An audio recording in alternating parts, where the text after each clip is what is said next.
में आ चुके हैं।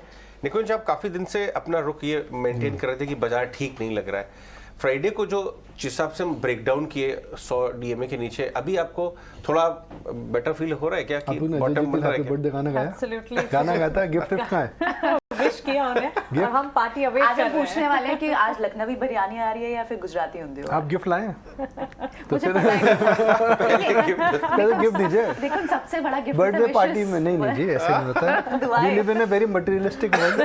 हम स्टॉक मार्केट चैनल हैं, गेन्स एंड प्रॉफिट्स हमेशा साथ देखे में जाते चलते हैं। हैं। नहीं, बिल्कुल, आज लंच की व्यवस्था की जाएगी बहुत दिनों बाद।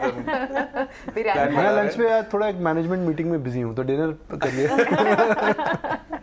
Lunch and dinner both Ajay. लेकिन बाजार के बारे में लौटते, अरे भाई पहले डिसाइड कर लो। बाजार तो रोज बात करते हैं, नहीं, बर्थडे साल में एक आप बार सही आता कह है। रहे हैं, कुछ यही बात हो सकती है, इसके बाद अजय हाथ में नहीं आएगी। हाँ जी, नहीं, क्या नहीं, आज ऑर्गेनाइज है? पक्का लंच और चाय नाश्ता फिर? हम लंच नहीं लाए अजय। सही किया आपने, मुझे पहले ही बता दिया सबने कि आज लंच की व्यवस्था कर लेनी मैं वाइफ चाहिए। को बता भी देता हूँ लंच नहीं भेजना है। क्या उम्र हो गई जी अजय जी आज? 41। क्या बात, 40 के ऊपर। अरे भाई, ये वाला समय जो है काफी इंटरेस्टिंग होता है, वाइजन अप हो जाता है इंसान, रिस्क टेकिंग कम हो जाती है। लेकिन देखिए, बफेट साहब ने अपनी 95% वेल्थ अच्छा 60 साल के बाद बनाई है। तो बफेट साहब की वेल्थ $100 बिलियन डॉलर के आसपास है। जो डेटा है कि 60 साल के बाद $90 60 साल के बाद आया है। तो अभी तो अजय उस लहजे में जवान है। नहीं, ये तो बात सही है कि भाई इस गेम में, इन्वेस्टिंग गेम में आप उम्र के साथ बेहतर होते चले राकेश जी जाते ने क्या बोला था, एक बड़ी ही प्यारी बाइट है उनकी, प्यारी तो नहीं बोलूँगा, मतलब एक यादगार। उन्होंने उनसे मैंने पूछा जी 60 साल आप हो गए, ऑफिशियल रिटायरमेंट एज खत्म है, अब आप कब जाएंगे? बोला भाई ना, मैं उम्र तो उनके लिए होती है जो एक नंबर है। बोला the best of Rakesh Jhunjhunwala is yet to come. और 60 साल के बाद उन्होंने कोविड में जो बेट्स मारी थी, I been told that has been the best trading bets of his career. और उन्होंने कोविड के समय में 3-4 जो बड़े इन्वेस्टमेंट्स करे थे, वो भी आज देखिए कितने शानदार चल रहे हैं। नहीं, ये बात तो सही है कि वो तो खैर age is just a number, 40 is the new 30s। चलिए वापस लौटते हैं, अब हम बाजार के बात करते हैं कि क्या लग रहा है अभी आपको निकुंज, कैपिचुलेशन बाकी है अभी, और अभी आपका नजरिया अभी भी कॉशियस ऐसे है? तेजी करने का कोई कारण नहीं दिख रहा है। Let me put it this, I don't see there is a reason why you should be thinking bullish. क्या इवेंट्स हैं आपके? देखिए, पहला हफ्ता जो गया था उसमें एफआई ने बड़ी बिकवाली करी है। दिसंबर में भी वह आए गए से रहे थे और जनवरी में बड़ी बिकवाली करी, हफ्ते भर के अंदर $1 बिलियन बेच दिया, जबकि ग्लोबली ऐसा कोई बहुत बड़ा नेगेटिव नहीं हुआ है। तो क्या एफआई इंडिया बेच के यूएस चाइना जा रहा है, या फिर हम जो सोच रहे थे कि beginning of the year allocation आएंगे वह नहीं आए हैं? इकोनॉमी का हाल इतना ख़राब नहीं है। हाई फ्रीक्वेंसी डेटा पॉइंट जिसे हम देखते हैं, भले जीएसटी कलेक्शन हो, कार सेल्स हो, एयर ट्रैफिक हो, सारे हाई फ्रीक्वेंसी डेटा पॉइंट्स आपके इनकरेजिंग हैं। उसके बावजूद भी मार्केट में हम देख रहे हैं कि जो बिकवाली का जो रुख है इस समय बहुत अग्रेसिव नहीं है, मगर दिख रहा है। 1 सेकेंड, मार्केट के अंदर ट्रिगर क्या हो सकता है? मार्केट के अंदर ट्रिगर अर्निंग सीजन है। अर्निंग सीजन में बाय एंड लार्ज मार्केट्स को पता है कि बैंक्स के नंबर्स अच्छे आएंगे, आईटी के नंबर धीमे आएंगे, फार्मा के नंबर मिक्स आएंगे, मेटल्स में सिलेक्टिवली ठीक ठाक नंबर आएंगे, और कंज्यूमर्स के अंदर कुछ कंपनीज के अंदर हम ऑप्टिमिज्म देख सकते हैं कि worst of the inflation is behind us now. So earning season को लेकर के मुझे नहीं लगता है कि बहुत बड़ा कोई मार्केट में एक्साइटमेंट है। Budget over the years dilute हो रहा है। बजट का जो इम्पैक्ट हम देख रहे हैं, बजट का जो इवेंट हम देख रहे हैं, वो 500-600 पॉइंट निफ्टी में मूव करता है। उसके बाद लोग बोलते हैं भाई it is an event, it is time to move on. So ऐसा कोई बहुत बड़ा ट्रिगर मुझे नहीं दिख रहा है अगर मैं निफ्टी के मापदंड से मार्केट की बात करूं तो। ऑलराइट, तो निकुंज, क्या स्टॉक स्पेसिफिक ट्रेड पे अगर नजर रखनी है तो क्या किसी तरह से आपको आईडीबीआई का स्टॉक, आप ऑलरेडी हर बार बात कर चुके हैं, आप तो इनफैक्ट इंटरव्यू भी करके आए थे मिस्टर वैद्यनाथन का, और आईडीबीआई स्टॉक नहीं, वो आईडीएफसी है, वो आईडीएफसी, हम आईडीबीआई बैंक की बात कर रहे हैं। तो वैद्यनाथन साहब जो है वो आईडीएफसी में है, IDBI bank is the bank. नहीं, कोई बात नहीं, मैं भी बहुत कंफ्यूज होता हूँ, ऑन एयर पे भी कंफ्यूज हो चुका हूँ। आईडीबीआई बैंक के अंदर आईडी बैंक में क्या हो सकता है? आईडीबीआई बैंक के अंदर 3 मुद्दे हैं। नंबर 1, डिसइन्वेस्टमेंट का जो चक्र है किस स्टेज पर है। उसमें अगर आप देखें तो डिसइन्वेस्टमेंट इज बिहाइंड शेड्यूल, मगर अब रफ्तार पकड़ रहा है। एक्सप्रेशन ऑफ इंटरेस्ट की डेडलाइन खत्म हो चुकी है, वह अब सरकार ने जो हमें बताया कि बड़े एक्सप्रेशन ऑफ इंटरेस्ट आ चुके हैं जिसके अंदर बड़े नाम आ रहे हैं। तीसरा, इसके अंदर जो होल्डिंग स्ट्रक्चर है सरकार का, सरकार की होल्डिंग कितनी रहेगी, सेबी क्या उन बात को अनुमति देगा, सरकार की ओनरशिप कितनी रहेगी, LIC की ओनरशिप कितनी रहेगी, उसको देख करके क्लैरिटी आ रही है। IDBI बैंक एक बड़ी एसेट है।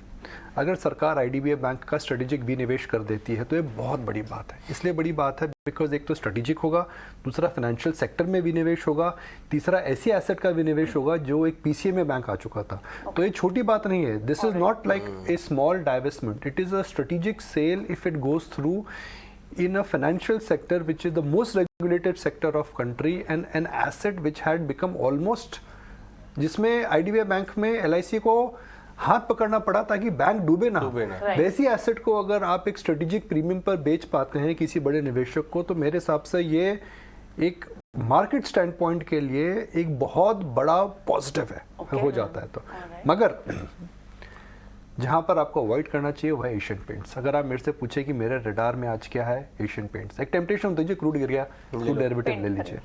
मगर मेरा मानना है कि एशियन पेंट, डायरेक्टर साहब ग्राफिक दिखाइए, एशियन पेंट्स 1 साल से अंडर परफॉर्म कर रहा है, 1 महीने से अंडर परफॉर्म कर रहा है। मैं ये नहीं कह रहा हूँ जब बजाज फाइनेंस में है तो उस तरह से एशियन पेंट्स गिरेगा, मगर बजाज फाइनेंस और एशियन पेंट्स में एक सिमिलरिटी थी। यह दोनों पॉकेट ऑफ ग्रोथ थे, यह दोनों आइलैंड ऑफ ग्रोथ थे, ये दोनों हाई पी स्टॉक्स थे, ये दोनों वेल रन कंपनीज हैं, ये दोनों ओवर ओन स्टॉक्स हैं। यह एक प्रकार के स्टॉक्स हैं जिनके ऊपर, जिनमें हम कहते हैं ना कि they had become the folk heroes. तो अब फोक हीरोज जो हो रहे हैं अब वो थोड़े स्लो डाउन हो रहे हैं। तो I will not be surprise that in next couple of sessions Asian paints will under perform despite of fall in crude. तो एक टेम्पटेशन होती है कि क्रूड गिर गया, एशियन पेंट्स ले लो, इंडिगो ले लो। इस बार वह नहीं हो रहा है। 1 महीने का ग्राफ देखिए आप, 1 हफ्ते का ग्राफ देखिए, दिखाएं डायरेक्टर साहब। 1 महीने में एशियन पेंट 7% नीचे। हम क्रूड का 1 महीने का ग्राफ देख सकते हैं ना, जो है हमारे पास। 250 रुपए ये तब निकला है जब क्रूड प्राइसेस नीचे आ रहे हैं। यही मैं बता देखने रहा वाली हूँ, बात ये है। यही मैं बता रहा हूँ, इंस्टीट्यूशनल सेलिंग यही मैं बता रहा हूँ कि अगर आप देखें तो क्रूड नीचे है और एशियन पेंट्स का जो कॉस्ट ऑफ रॉ मटेरियल है काफ़ी ज़्यादा होता है। अगर इस समय एशियन पेंट्स अच्छी खबर में जब स्टॉक नीचे जाता है, यानी ये मंदी का रंग है, कहानी खत्म। एब्सोल्युटली, और you're right. In fact brokerage reports भी और कई सारे टेक्निकल्स भी यही कह रहे हैं, क्रूड जहाँ 85 था वहां से जितने 78 का लेवल्स पर आया, उसके साथ ये स्टॉक अंडर परफॉर्म करेगा, कहानी खत्म। निकुंज, आज Q3 रिजल्ट सीजन का ऑफिशियली कह सकते हैं कि आगाज हो रहा है, और आगाज जो है वो IT सेक्टर से होने वाला है। TCS, इसी हफ्ते में HCL, इन्फोसिस, विप्रो के नंबर्स आएंगे। अब मार्जिन सुधरने की खबरें, रिव्यूज, अनुमान में आ रही है, लेकिन कमेंटरी पर नजर रखनी होगी। What kind of commentary? देखिए, TCS का स्टॉक देखते हैं पहले। मैं हमेशा कहता हूँ कि आपको मार्केट में पोजीशनिंग देखनी पड़ती है कि स्टॉक में क्या हो रहा है, इनटू द रन अप क्या हो रहा है। 1 साल का ग्राफ देखिए, TCS, HCL टेक, विप्रो और इन्फोसिस, हम चारों को कंपेयर करते हैं। 1 साल देखिए जी, पिछले 1 साल में TCS 17% गिरा है। 17 ज़्यादा नहीं है। IT इंडेक्स 20 से ज़्यादा गिरा था। HCL टेक 20% गिरा है। आप देखें विप्रो के अंदर और ज़्यादा गिरावट आई होगी, and I will not be surprise. देखिए विप्रो 44% गिरा, टेक महिंद्रा बड़ा फॉल उसके अंदर है। और आप देखें इन्फोसिस के अंदर जहाँ तक मुझे याद है TCS से कम गिरा है, 45% का लॉस। अब आप देखिए इन्फोसिस, डायरेक्टर साहब इन्फोसिस दिखा 21% का लॉस, तो TCS साहब सबसे कम गिरा है। TCS इंडेक्स के से भी कम गिरा है। तो TCS एक कंफर्ट ट्रेड है कि भाई हाई ग्रोथ है, best margin in the industry है, विजिबिलिटी दिखती है, तो कम गिरा है।